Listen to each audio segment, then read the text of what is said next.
Programa Negócios, com Debré Bucar.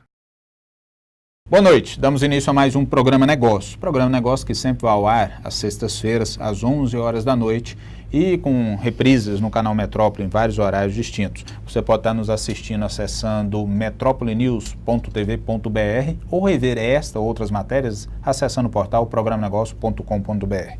Quem nos dá a honra de vir ao Programa Negócio pela segunda vez, eu comecei esse programa aqui falando que eu estava sentindo falta dele, porque já tem quase 2 anos que ele esteve aqui no Programa Negócio falando com você, e ele tinha acabado de assumir a vaga de senador, e ele veio e não tinha dado a honra lá no iniciozinho, e agora retoma o Programa Negócio para poder fazer uma avaliação desses 2 anos, o que ele tem experimentado dessa nova forma de enxergar o Brasil, o Estado, antes por olhares de empresário, agora por olhares de senador da República. É isso mesmo, senador Ciro Miranda? Boa noite ao senhor. Boa noite, Debré. Boa noite, senhores telespectadores do programa Negócio. É um prazer estar aqui novamente. Eu tinha que dar um tempo realmente para fazer alguma coisa, porque para produzir, para vir para essa conta. Ia ficar muito repetitivo. Então, nesses 2 anos aí, nós tivemos várias atividades no Congresso, várias alegrias, várias decepções, e estou aqui às suas ordens para esclarecer e responder o que for possível. De todas elas com você, empresário, empreendedor que nos assiste, você que está nos assistindo pela internet em vários lugares aí do mundo, e vai conhecer um pouco mais do que o senador já prestou de serviço à nação nesse período. E nós convidamos 2 conselheiros. O Ivan Marques, é presidente da Câmara Brasil-Portugal, um grande advogado que vem ao Programa Negócios dar a sua contribuição também. Boa noite, Ivan. Boa noite, Debré. Boa noite, senador. Boa noite ao telespectador. E eu gostaria de antemão agradecer a presença desse programa, de participar de um debate onde eu estimo muito o senador, temos amigos em comum e é um prazer muito grande.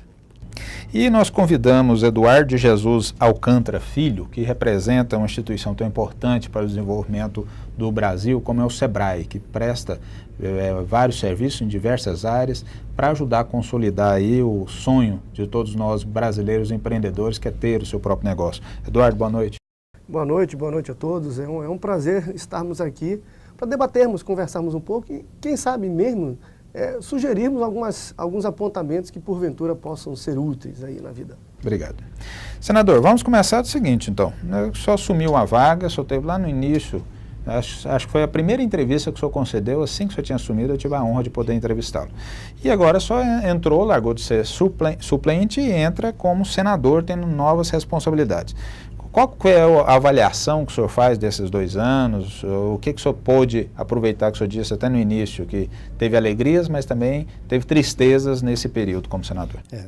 Como nada é um mar de rosas, né? Então você tem alegrias e decepções. Bom, primeiro, Debré, quando você entra como suplente, você fica um pouco no início marginalizado, porque você não era o titular da cadeira. Então, sempre tem indo uma pecha o suplente.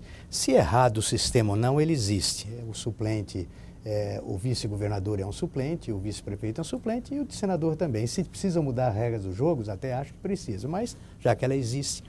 Então, eu tinha 2 maneiras de entrar. Como eu não tinha nenhum cacife político entre os senadores da República, que ali era um cristão novo, eu tinha que me prevalecer pela competência. Ou então ficar calado. Você fica no ostracismo, que muita gente prefere, fica caladinho, não faz quase nada e passa o seu tempo e diz que é senador da República. Eu, com a minha visão empresarial, eu procurei dar um ritmo de empresa no meu gabinete. Então, eu caminhei assim com alguns projetos, muitas relatorias.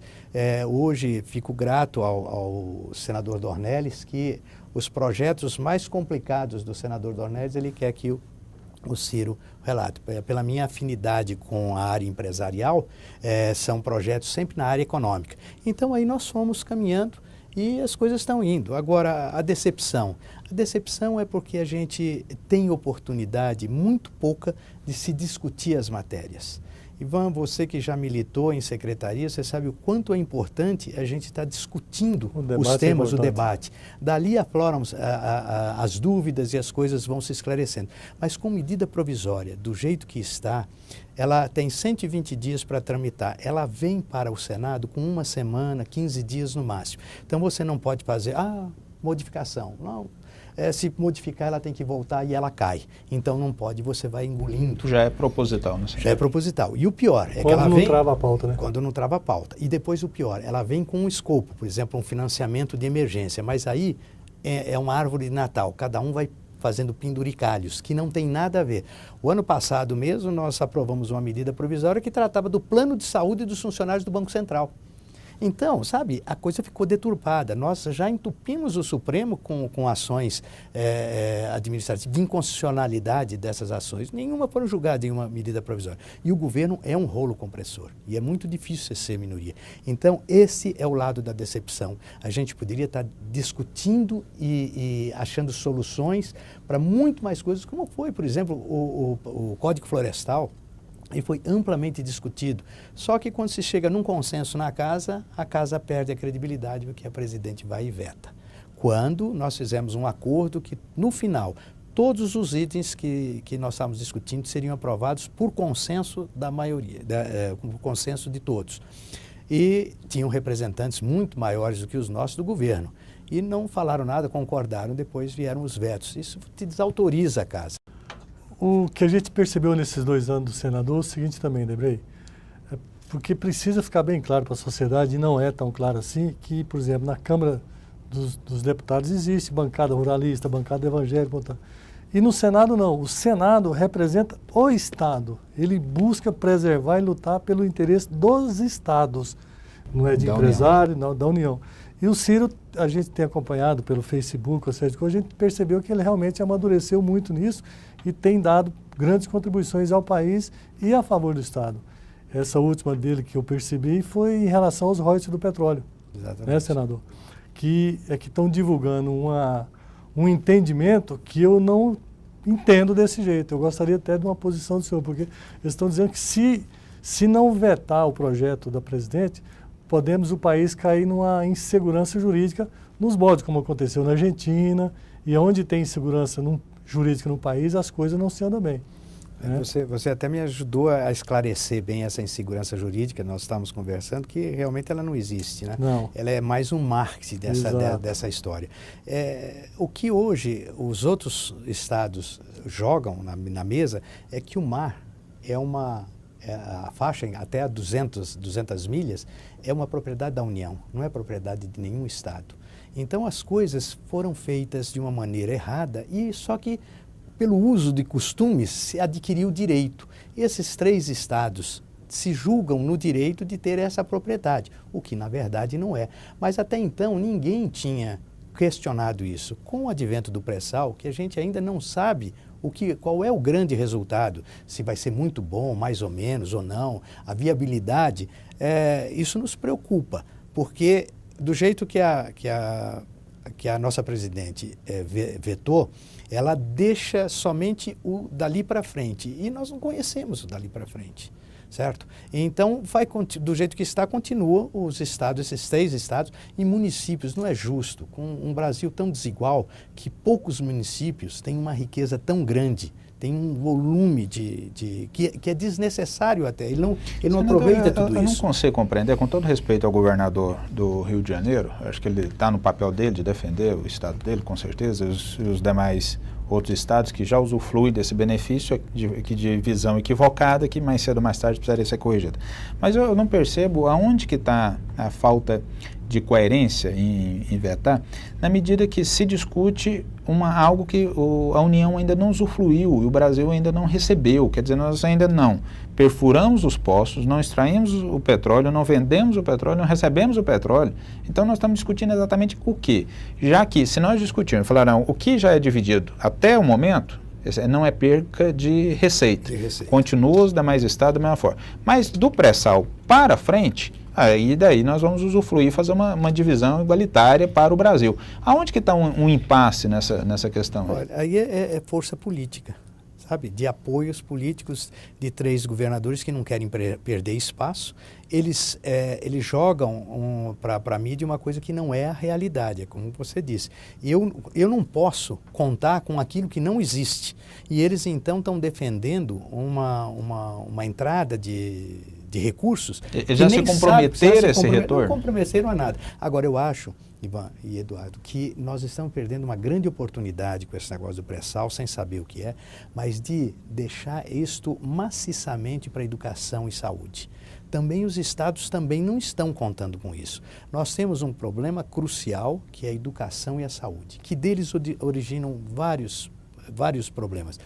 E eu senti isso na pele porque o ano passado eu fui relator, aliás, é até uma coisa meio inédita eles darem para uma pessoa nova a relatoria do orçamento da educação, da cultura, esporte e ciência e tecnologia. Era um orçamento grande. Aí nós vimos a necessidade que tem esse país e o pouco que eles estão sendo contemplados nessa área. E educação e saúde são investimentos constantes. Você não muda um povo por decreto. Isso não existe. Você só muda a cultura de um povo investindo ao passar dos anos. E são décadas, são gerações nossas que estão perdidas. Nós temos um sistema totalmente desigual na educação. Na saúde é a mesma coisa. Então, aquele que mais pode, mais usufrui, no caso da educação, que são as faculdades federais, porque eles fazem boas escolas particulares, bom cursinho, e aquele que precisa não tem essa chance. Então, isso só para dar um exemplo. E a presidente, teria agora um bom motivo para jogar isso na educação, e ela tiraria o discurso de muita gente, inclusive pedaços do que já existe. Senador, nós vamos para um rápido intervalo, vamos trazer as empresas que investem, tornam o programa Negócio Possível para todos os goianos. Em seguida voltamos com essa entrevista imperdível, que é feita em 2 momentos. Vamos ter uma continuidade na próxima semana. Nós vamos aproveitar aqui o máximo da visão do senador Ciro Miranda. Vamos para um rápido intervalo, voltamos já. Foi legal o jogo, né? Alô? Oi, cadê você? A gente não ia se encontrar? Coca-Cola Zero apresenta O Impossível é Possível. Uau, bonito vestido, hein? Mudança de planos, baby. Acesse o site e viva o impossível. Coca-Cola Zero. É possível. Creme Mel é delícia demais. Creme Mel com frutas naturais. Leite puro, o sabor que vai te conquistar. Creme Mel, giramel, abelhinha, pidmel, cobertura especial, um sabor sensacional para toda criançada e pra você também. Tem Creme Mel. Creme Mel, alimenta e é gostoso. Isso que você vê e vive já é passado. Veja, viva e adquira o novo. JCB é a máquina. Você só encontra na Locagin. Mais uma máquina JCB. Novidade. Só a JCB tem. Direção independente nas 4 rodas. Única do mercado. Cabine fechada com ar-condicionado. Sistema de segurança do retro. Banco giratório de 180 graus. Uma máquina diesel sem HP. Essa máquina você encontra na concessionária Locagin JCB. De volta com o programa Negócio para todo o estado de Goiás e a satélite para toda a América Latina. E você pode estar nos acompanhando pelo portal metropolinews.tv.br ao vivo ou também rever essa matéria e outros pelo portal programanegócio.com.br. Hoje à noite nós estamos recebendo o senador da República, Ciro Miranda, que veio falar aos goianienses e fazer sua avaliação dos 2 anos. Senador, nós fomos para o intervalo e vem sempre uma pergunta aí que a gente precisa ouvir os nossos representantes sobre como está essa gestão do governo Dilma. E nós estamos vendo alguns avanços e algumas coisas que têm travado esses avanços, né? Vou citar um exemplo aqui, que é o Código Florestal, que tinha sido discutido, acordado, foi para votação, foi para a presidente, ela vetou, volta para o Congresso, e está uma ida e volta desse projeto que é complexo e parece que tem uma relação conflituosa com o Senado. E eu gostaria também de chamar aquilo que nós já falamos, do pré-sal. Já foi feita uma discussão e vai lá e volta. Tá? Como é que está a relação hoje da presidente Dilma, que tem 2 anos à frente, que já descaracterizou hoje o governo Lula, como se ela fosse sequência, já pegou sua identidade pessoal e já colocou para representar aí o seu governo à frente da União? Olha, nós como oposição temos quase que espaço zero com a presidente. Eu acho até que ela peca nisso. Ela não recebe nenhum senador, nem deputados federais que são oposição. Muito difícil o diálogo com ela. Ela pegou um estado aparelhado, um estado extremamente loteado e aceitou, devagarzinho, não por iniciativa dela, mas por iniciativa da imprensa, que começa a execrar essas estapafúrdias que toda semana a gente tem notícia. Ela então toma uma providência. A providência, da maneira como nós vemos, não nos agrada muito, porque não é só admitir. Porque hoje, a pessoa que faz a falcatrua, que se enriquece ilicitamente, fica muito fácil você perder um emprego, você fica exposto na mídia durante 10 dias, 15 dias, depois esquece e você fica milionário. E o dinheiro do erário? Acho também que ela podia já ter perdido as amarras. A identidade dela é muito relativa. A esse último escândalo, dessa operação que foi feita agora com essa cidadã, Rosimeire, intimamente ligada ao presidente da República, tem uma prova em que a presidente não conseguiu se desvencilhar desse loteamento e desses vícios. Então, eu acho que ela trabalha com muita dificuldade. Por quê? Teve que fazer essas alianças com os partidos de oposição que cobram e cobram caro. E a gente sente nitidamente como a coisa funciona, principalmente lá no Senado. Quando o PR foi descontentado, que saiu o ministro, o PR ficou do nosso lado. E começou então, nas votações, tomar o nosso partido. Num instante o chamaram. Hoje nós temos algumas alas do PMDB descontente em função do Código Florestal. E eles estão jogando pesado. Aí ela vai, recua, tem que dar mais alguma coisa. Então, a maneira dela trabalhar vai ser muito difícil dela criar uma identidade dela. Ela está correndo, apagando incêndios. Sabe-se que ela é uma grande gerentona? Eu não vejo. O gerente toma pulso. Ela não tomou pulso. Por que ela já não tirou todo o ranço do passado? Antigamente nós dizíamos que a Dilma teve uma herança maldita do ex-presidente. Hoje é de Dilma para Dilma. A herança maldita é dela para ela mesma. Então, é uma relação muito difícil com a oposição. Nós temos sistematicamente recebidos sempre notícias que são de ficção. Por exemplo, eu interpelei, inclusive, o ministro Mantega na terça-feira passada, porque ele veio em março e disse assim, me cobrem se eu estiver errado em relação ao PIB, 4,5% e inflação. O senhor cobrou dele? Eu falei para ele, ministro, eu só estou aqui para cobrar e saber qual é a próxima peça de ficção, porque há 2 anos isso acontece. Senador, eu tive a oportunidade de entrevistar o ministro Guido Mantega e ele me construiu uma imagem que o Brasil cresceria 5 anos de forma ininterrupta, 5% do PIB. E ele materializou lá e eu posso até ser muito incisivo nisso. Ele me convenceu na época, né? Infelizmente, 2011 crescemos 2,7%. Esse ano a gente só Deus sabe se vão crescer 1,3%, né? No máximo 1,3%. E ele vem à mídia e fala, não, ano que vem, agora sim, o ano que vem é um acerto, né? E tem um peso. E nós estamos vendo, eu até vou fazer essa intervenção, Eduardo, até para que você possa fazer a sua participação também, mas nós estamos vendo assim que sem fazer mudanças drásticas na reforma tributária, reforma trabalhista, sem que seja consolidado isso, é impossível a gente ter resultados diferentes disso que nós estamos vendo, porque nós estamos queimando o cartucho, né? Nós tivemos alguns crescimentos do PIB, já tem alguns programas que eu já trouxe aqui, esse crescimento do PIB, em 2010 nós tivemos 7,5%, de lá para cá nós estamos caindo nisso, porque nós estamos queimando o cartucho. Um exemplo, a redução do IPI. A redução do IPI da forma que é feita, senador, ele só faz, o único resultado é uma antecipação da compra, né? Diferente eu chegar lá e falar, o IPI agora caiu, que era 10, agora vai cair para 5, pronto, qualquer dia que você quiser comprar é aquele valor. Aqui lá você tem uma fomentação gradativa da economia. Se você falar, não, por 3 meses eu vou reduzir, vou zerar ele, o que você faz? O cara que comprar daqui 4 meses começa a se sacrificar para fazer isso. E nós estamos vendo só esse tipo de medida. Construção civil, que teve uma...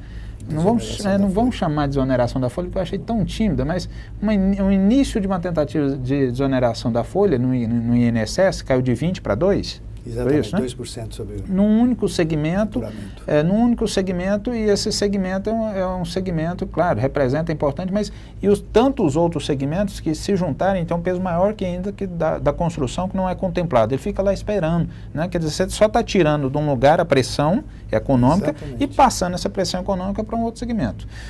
Eduardo, sua participação representando o SEBRAE.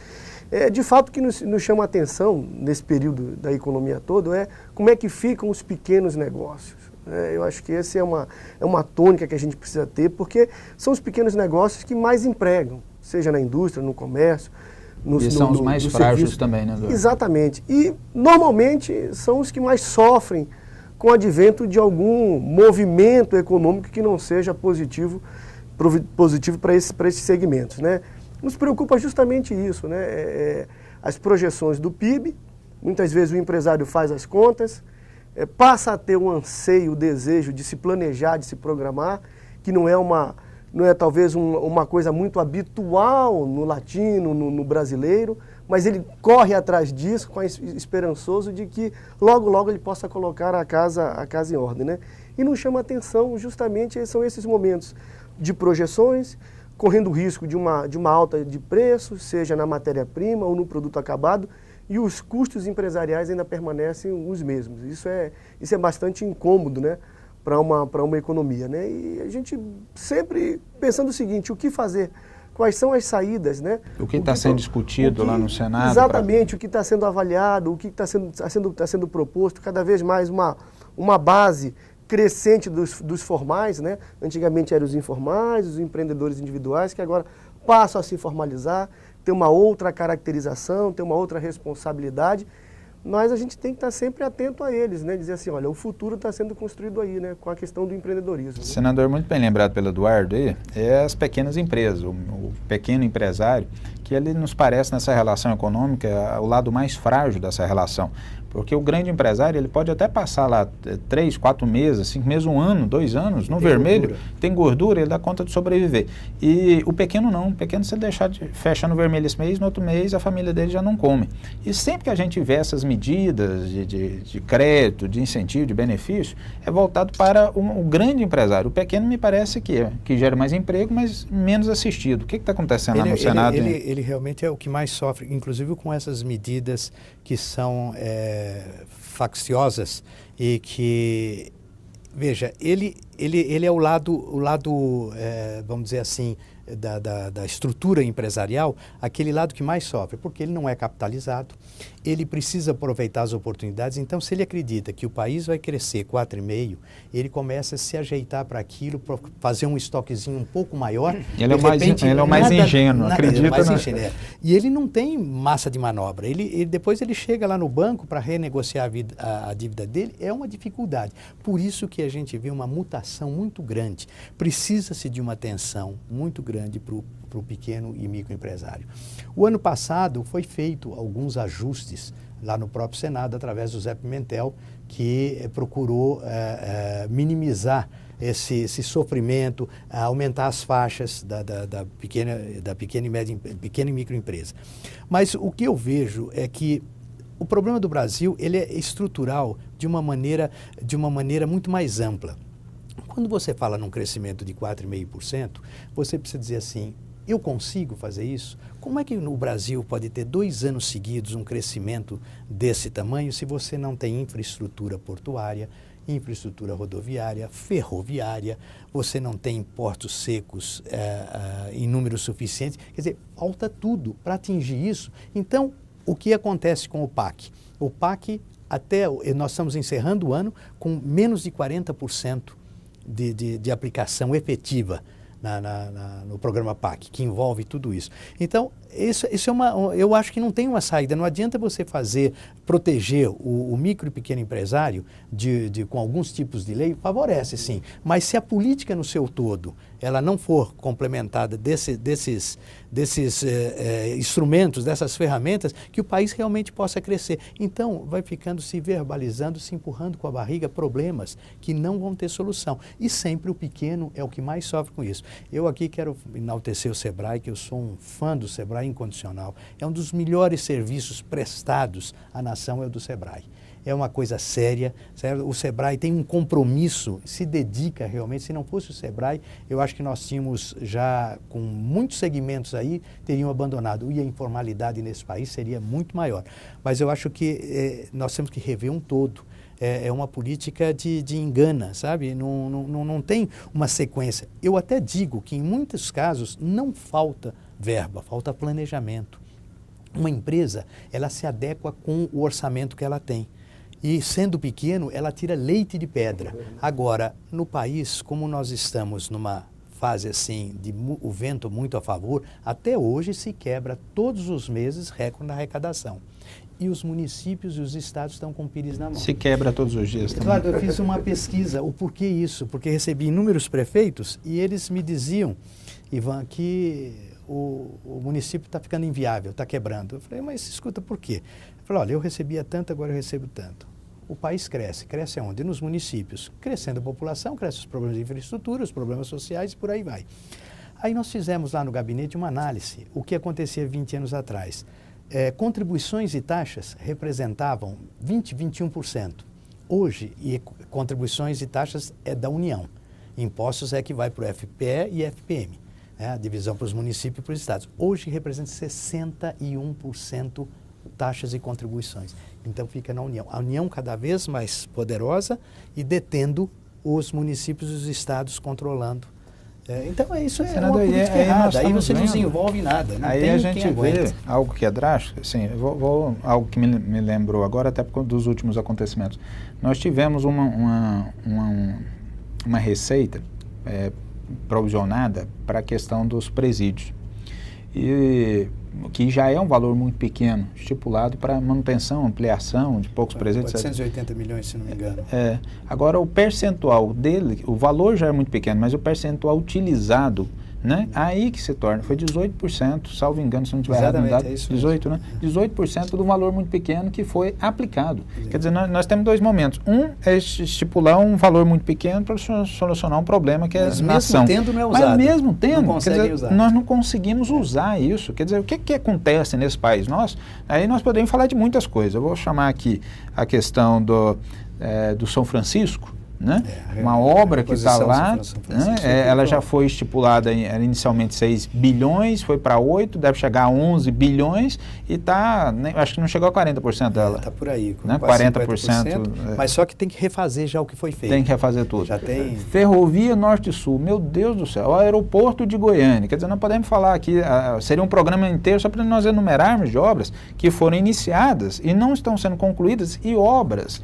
Você, telespectador, está nos assistindo, obras que vai ficar cada dia mais caro e dinheiro que poderia ser utilizado em saúde, transporte, segurança, que a gente vive reclamando, tem que fazer complementação orçamentária para dar continuidade dessas obras que é aplicada. Então, senador, infelizmente nós estamos com o tempo já estourado, mas eu gostaria que no próximo programa o senhor falasse sobre essa questão desses entraves na nação.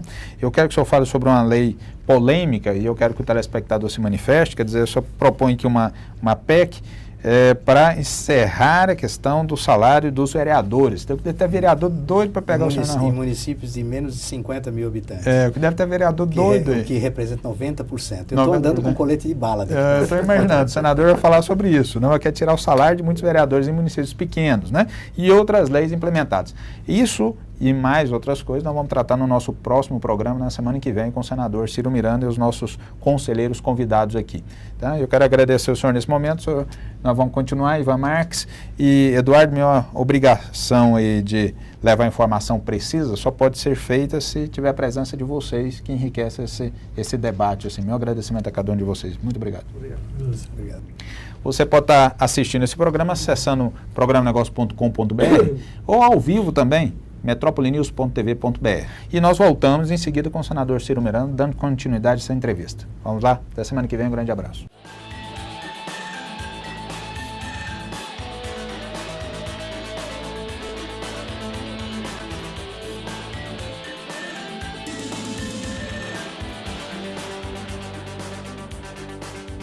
Programa Negócios, com Debré Bucar.